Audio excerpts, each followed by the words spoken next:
Assalamualaikum warahmatullahi wabarakatuh. Saya Putri Novel Wahyudanisi, NIM 231.026. Pada video kali ini, saya akan menjelaskan beberapa praktikum yang saya lakukan. Yang pertama pada film Arthropoda. Arthropoda dalam bahasa Latin berarti arta, ruas, buku, segmen. Sedangkan podos berarti kaki. Merupakan hewan yang memiliki ciri kaki beruas, berbuku, atau bersegmen.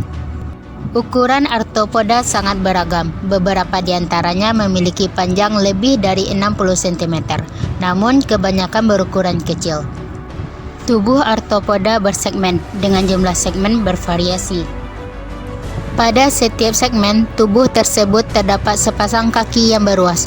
Segmen bergabung membentuk bagian tubuh yaitu kaput, kepala, toraks, dada, dan abdomen perut. Ciri lain dari arthropoda adalah adanya kutikula keras yang membentuk rangka luar atau disebut dengan eksoskeleton. Eksoskeleton tersusun dari kitin yang disekresikan oleh sel kulit. Eksoskeleton melekat pada kulit membentuk perlindungan tubuh yang kuat. Eksoskeleton terdiri dari lempengan-lempengan yang dihubungkan oleh ligamen yang fleksibel dan lunak. Eksoskeleton tidak dapat membesar mengikuti pertumbuhan tubuh. Oleh karena itu, tahap pertumbuhan arthropoda selalu diikuti dengan pengelupasan eksoskeleton lama dan pembentukan eksoskeleton baru. Tahap pelepasan eksoskeleton disebut dengan molting atau ekdisis. Hewan yang biasanya melakukan ekdisis misalnya kepiting, udang, dan laba-laba. Selanjutnya, sistem saraf arthropoda berupa sistem saraf tangga tali berjumlah sepasang yang berada di sepasang sisi ventral tubuhnya.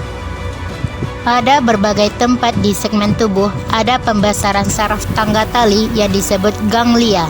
Ganglia berfungsi sebagai pusat refleks dan pengendalian berbagai kegiatan. Ganglia bagian anterior yang lebih besar berfungsi sebagai otak. Sistem pencernaan arthropoda terdiri dari mulut, esofagus, lambung, usus, dan anus. Mulutnya dilengkapi dengan berbagai alat tambahan yang beragam, misalnya mandibula dan maksila pada belalang. Arthropoda yang bernafas dengan insang, trakea, atau paru-paru buku. Sisa metabolisme berupa cairan dikeluarkan oleh organ ekskresi yang disebut saluran tabula malpik, kelenjar ekskresi, atau keduanya. Sistem sirkulasi arthropoda bersifat terbuka. Sistem sirkulasi terdiri dari jantung, pembuluh darah pendek, dan ruang sekitar organ tubuh yang disebut sinus atau hemosol. Darah arthropoda disebut juga hemolimfa. Sistem reproduksi arthropoda umumnya terjadi secara seksual, namun ada juga yang secara aksesual yaitu dengan partenogenesis. Partenogenesis adalah pembentukan individu baru tanpa melalui fertilasi atau pembuahan. Individu yang dihasilkan bersifat steril. Organ reproduksi jantan dan betina pada arthropoda terpisah, masing-masing menghasilkan gamet pada individu yang berbeda, sehingga bersifat dioeceous atau berumah dua. Hasil fertilasi ini berupa telur. Spesies yang saya amati pada film arthropoda adalah laba-laba. Laba-laba termasuk dalam kelompok hewan arachnoidea. Tubuhnya terdiri dari dua bagian, yaitu cephalothoraks, kepala, dada, pada bagian anterior dan abdomen pada bagian posterior. Cephalothoraks adalah penyatuan tubuh bagian cephal atau kaput atau disebut dengan kepala dan bagian toraks atau dada. Pada cephalothoraks terdapat sepasang kalisera atau alat sengat, sepasang pedipalpus atau capit, dan 6 pasang kaki untuk berjalan. Kalisera dan pedipalpus merupakan alat tambahan pada mulut. Pada bagian abdomen, laba-laba terdiri dari mesosoma dan metasoma. Pada bagian posterior abdomen terdapat spinneret yang merupakan organ berbentuk kerucut dan dapat berputar bebas. Di dalam spinneret terdapat banyak spigot yang merupakan lubang pengeluaran kelenjar benang halus atau kelenjar benang abdomen. Kelenjar benang halus mensekresikan cairan yang mengandung protein elastik. Protein elastik tersebut akan mengeras di udara membentuk benang halus yang digunakan untuk menjebak mangsa. Laba-laba bernafas dengan paru-paru buku atau trakea. Paru-paru buku adalah organ respirasi berlapis banyak seperti buku dan terletak pada bagian abdomen. Ekskresi laba-laba dilakukan dengan tubula Malpighi. Tubula malpik merupakan tabung kecil panjang dan buntu. Organ ini terletak di dalam hemosol yang bermuara ke dalam usus. Selain tubula malpik, ekskresi lainnya dilakukan dengan kelenjar koksal. Kelenjar koksal merupakan kelenjar ekskretori buntu yang bermuara pada daerah koksa, atau yang disebut dengan segmen pada kaki insekta. Selanjutnya saya akan membahas filum nematoda. Nematoda merupakan hewan tripoplastik dan pseudocelomata atau berongga tubuh semu. Nematoda yakni sebuah cacing berbentuk bulat, panjang, atau gilik atau seperti benang. Ciri-ciri nematoda: berbentuk bulat, panjang, atau mirip dengan benang, hewan tripoplastik dan pseudomata, hidup bebas dengan memakan sampah organik, kotoran hewan, tanaman yang membusuk, ganggang, jamur, dan hewan kecil lainnya. Hidup parasit di hewan, manusia, dan tumbuhan. Dapat ditemukan di air tawar, air laut, dan air payau serta di tanah.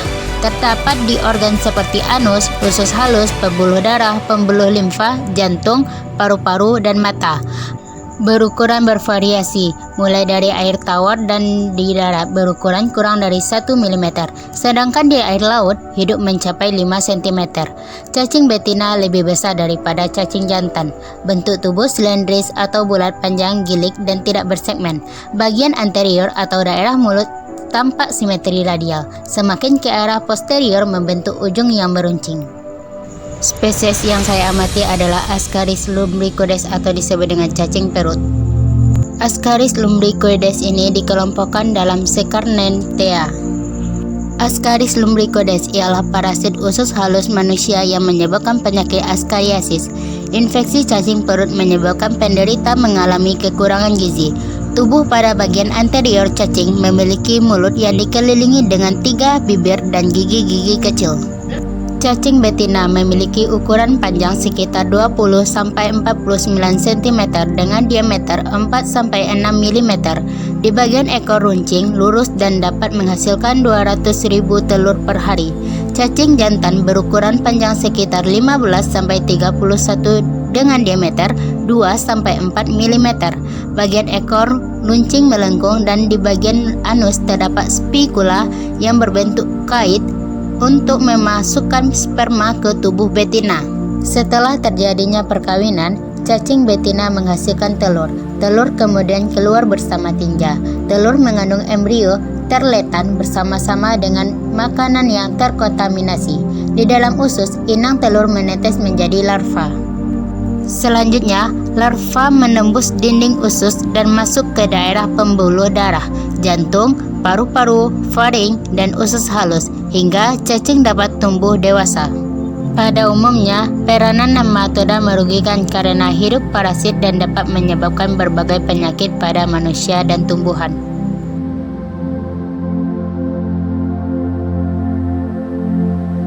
Yang terakhir, saya akan membahas tentang filum Echinodermata.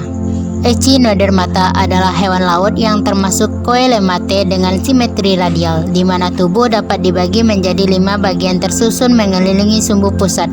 Ada sebuah coelom besar bersifat enterocoelous berselia membentuk ruangan perivisceral dan beberapa sistem berbelit-belit. Echinodermata tidak mempunyai anggota yang bersifat parasitik.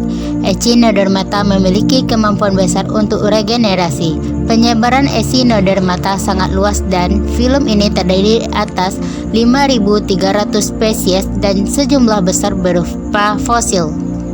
Ciri-ciri Echinodermata. Tubuh Echinodermata terdiri atas 3 lapisan dan memiliki rongga tubuh atau disebut dengan tripoplastik. Mempunyai bentuk tubuh yang simetri bilateral pada saat masih larva dan saat dewasa bentuk tubuhnya simetri radial. Memiliki kulit tubuh yang terdiri atas zat kitin. Bergerak dengan ambulakral, yakni kaki tabung dengan lubang-lubang kecil yang fungsinya menghisap.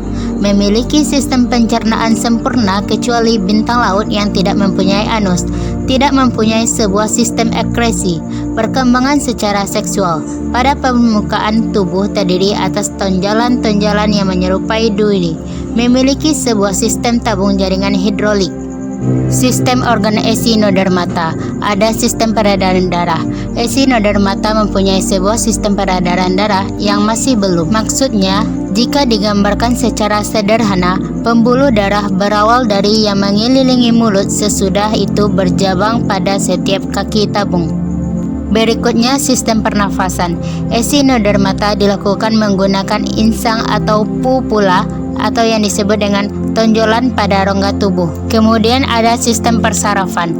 Echinodermata terdiri atas saraf yang berbentuk lingkaran atau cincin yang mempersarafi mulut dan saraf radial yang mirip tali mempersarafi pada bagian lengan atau kaki tabung. Yang terakhir ada sistem pencernaan.